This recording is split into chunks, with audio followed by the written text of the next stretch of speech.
Hello and welcome to the launch of another new series on my channel. This is a Commodore 64 Compilation Comparison. Bit of a mouthful there, but it's pretty self-explanatory, I would say. What I'm going to be doing is taking a look at the many compilations available for the Commodore 64 and reviewing them and comparing them. And the reason behind this is that I was a big fan of compilations when I was a kid. They formed a big part of my gaming experience along with budget games, particularly because I came to the Commodore 64 late in 1988, so the compilations were a great way to pick up games that had already been released at a relatively low price. Another reason for starting this series is that because I was a late comer to the C64, there's a lot of earlier games that I never really experienced, and some of these compilations feature those, so I'm hoping to take a look at some of those games from the sort of 1982 to 84 era. So as you can probably see behind me, there's a big load of compilations there. I'm going to take you through those in a moment, and I'm going to ask you to vote on which one you want me to play first out of a short list of 3. So let's take a look at them.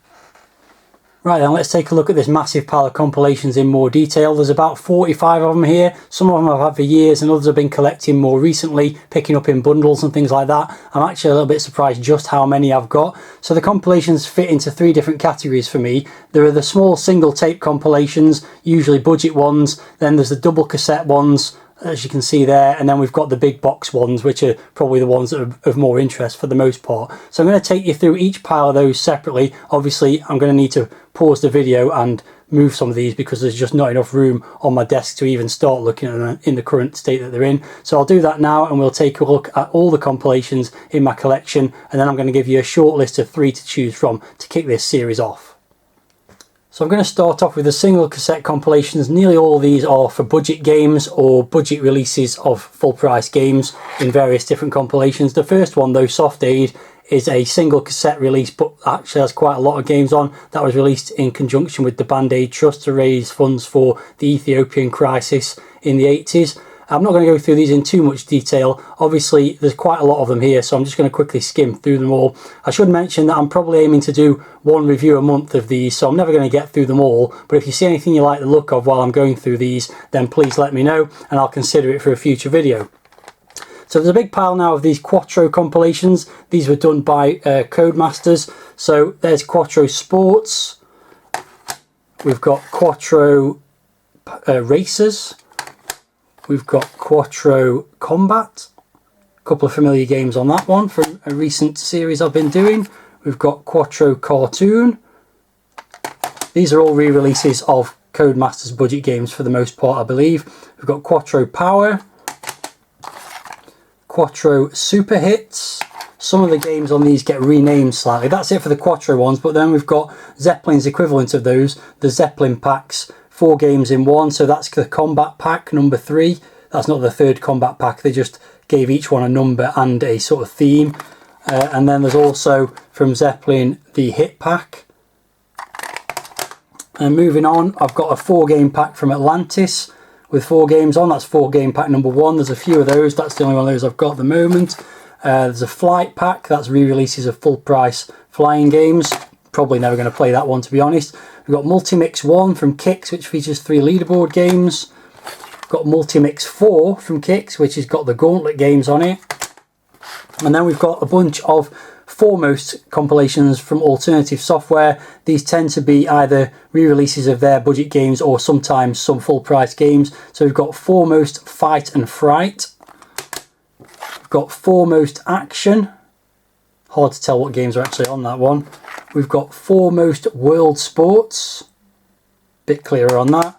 And finally we've got Foremost Mega Heroes. So there we go, those are all the single cassette games. Let's now move on to the double cassette ones. Here's the pile of double cassette compilations then, and you'll see quite a few similar ones with similar themes there, but let's go through these. So there's a bunch of US Gold ones and a bunch of Bo Jolly ones, and actually that forms nearly all of the games in this type of packaging. So there's Summer Gold with 6 games on it, and then we've got the 10 Computer Hits series. So there's 10 Computer Hits 2. You might be wondering where 1 is, we'll get onto that in due course. So yeah, 10 games on that one. 10 Computer Hits 3, again with 10 games. And then we move on to 10 Computer Hits 4, which has actually got 12 games on it, because they added 2 for free, so supposedly.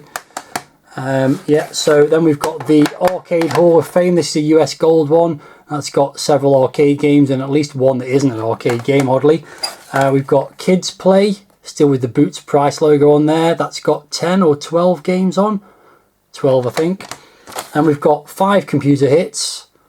I don't know why you'd buy 5 computer hits when you could buy 10, but there you go. We've got Master Games, which is another US Gold thing, shoot 'em ups. So there's 4 shoot 'em ups on there. We've got 5 Star Games, which again was a Bo Jolly compilation.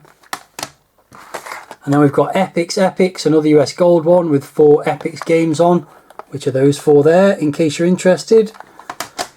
We've got the Gold Collection, the first one of those by US Gold, which has got 6 games on. And finally, we've got the Best of Elite Volume 2, with some very popular arcade games of the time on it. So there you go, that's the double cassette ones. Now let's move on to the really big pile, which is all the big box stuff. Here we go then, this is quite the pile. It's a mixture of boxed and clamshell style games. Some of these are on disc as well, and obviously quite a lot are on tape. So let's go through them all. Firstly, I wouldn't really class this as a big box one, but it is in a clamshell. It's 6 computer hits. I don't know where I'm going to put all these when I've looked at them, by the way. We're probably getting a bit of a mess here. There's the 10 computer hits that I mentioned earlier. The first one in that series was done in this big clamshell packaging. We've got coin-op hits, which has got, unsurprisingly, a number of coin-op hits on it. Arcade games. We've got Gold Collection 3. Don't have Gold Collection 2 at the moment. They switched to this bigger box style for the later releases after doing the first one in that double cassette style. Got the Tengen Trilogy. This is in a really strange box. It's like a cassette case, but it's huge.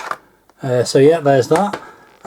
Wheels of Fire driving compilation, the ultimate driving compilation, and then you see it's got Chase HQ and Hard Driving on it, so we'll see about that. This one's an interesting one. Fourth Dimension from Hewson.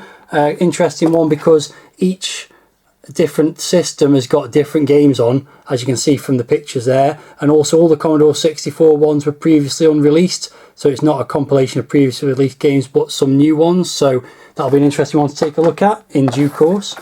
I've also got Giants. This is one of the first compilations I ever bought, not this copy, but I had it very soon after I got my Commodore 64 in 1988. Running out of space now, but we'll see how we get on here. So we've got TNT. That's a compilation of Tengen games again, actually. 5 of them on there, so more arcade games. We've got 2 Thalamus compilations. The hits, 86 to 88. They're the more familiar ones. That's on tape, and then this one's on disc, which I bought new old stock, and that's got 5 games on. Where am I going now? I'm really running out of space. We've got Space Ace, speaking of space, which has got 7 space games. That's a Gremlin one, I think. We've got Mindbenders, games to puzzle and intrigue. There's 4 or 5 games on that. We Are the Champions, Ocean compilation. Some very recognisable and popular games on that one. We've got Mega Games Volume 1, and that's from Gremlin as well, and that's got 10 games, I think, on it. Yeah, loads of games here. This is one that you'll be familiar with. This is considered one of the best compilations made, maybe just because it's got Whizball and Head Over Heels on it, but Magnificent 7 from Ocean, plus 1 game free. And this one I'll probably never play, but Board Genius, 4 classic games, based on board games obviously. And finally, there's this monstrosity, which is an American compilation called Thunder Mountain. 10 games for the price of 1. They're all on disc, all individual discs, and it's got some familiar games but with unfamiliar sort of packaging images. So Trailblazer, Whizball, Great Escape, Parallax, Samurai Warrior, Paradroid, some very well known games on that one. That's a monster, and I might leave that to be the very last one I ever review, but we'll see. So there you go, those are all the big box games. Okay then, so that was all the compilations I own at the moment, and I am on the lookout for others, although I don't know why, because there's more there than I'll ever actually get around to playing and reviewing. So if you saw anything you liked in that bunch of compilations, then let me know in the comments and I'll consider it for a future review video. For starters though, I'm going to ask you to vote for one of these 3 for me to play first. So I've picked one from each set of games effectively, or each set of compilations. So we've got a budget compilation, Foremost Mega Heroes, that features Dandy, Freddy Hardest, Humdinger and Space Trooper. So that's option 1. And we've got the Best of Elite, which features Paperboy, Ghosts and Goblins, Battleships and Bomb Jack 2. So that's a double cassette box compilation. Doesn't actually mean it's got 2 cassettes in it. And finally, we've got the Tengen Trilogy, which features Cyberball, Klax and Escape from the Planet of the Robot Monsters. That's in that gigantic sort of dual case, cassette case thing. So those are the 3 options. Obviously what I've done is pick ones that haven't got too many games on them, because I don't want to overload myself with games to play to start with. In each one I'll be doing a short review of each game and then giving the compilation an overall score. So when there's 10 games on it, it's going to take me a while to put a video together for that. So I thought I'd start small. So all these have got either 3 or 4 games on, nothing too big to get started with. So let me know in the video comments which of these 3 compilations you'd like me to play most, and I will make that the first video. I'll give it about a week for you to cast your votes, and then I'll pick it out and start playing the games and seeing what I think of it. So there you go. If you've got any thoughts about what you've seen in this video, let me know in the comments, and also obviously let me know which compilation you'd like me to play. That's all for now. Thanks for watching and see you next time.